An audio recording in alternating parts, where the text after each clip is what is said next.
Awesome. All right. Well, there's a few steps. Of course, cannons are temperamental. You got to clean them first.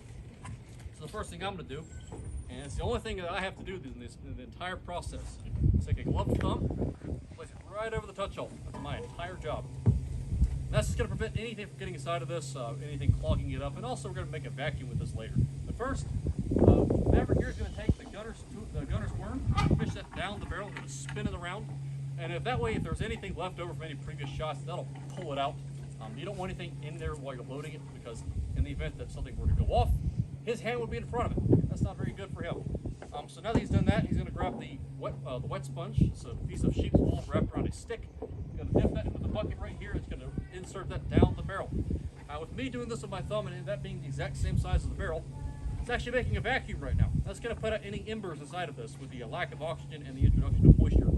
So as he pulls it out, you'll hear that vacuum collapse with a nice squat. There we go. All right. So now the piece is cleaned. Now we can actually load it. Maverick here is going to take a 5-ounce charge of black powder wrapped in historically inaccurate tinfoil. At the time, they'd have been using something called muslin cloth with an N, used for making things like shirts, undergarments, and various other things like that. Problem is, it has a very bad tendency to smolder and burn, and even though it is a good day for it, we don't want to shower the nice folks down in Market Park in burning rags, now do we? So we're just using tinfoil. We rammed it all the way down here. Now it's seated at the back of the cannon. We're going to wheel this into position now. Ready?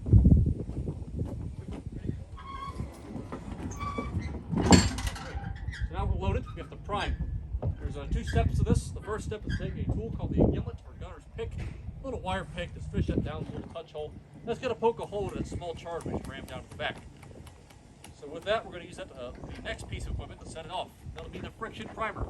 A friction primer was basically a conglomeration of multiple systems put together, invented back in the 1920s. It uses a substance called fulminate of mercury. It's very susceptible to friction, hence the name friction primer. And the idea is you pull that pin on the top, makes a spark.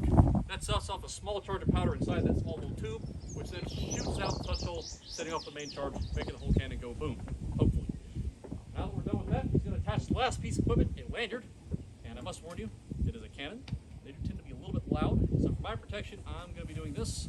I recommend you do the same, or take out your phones, whatever you prioritize. Alrighty.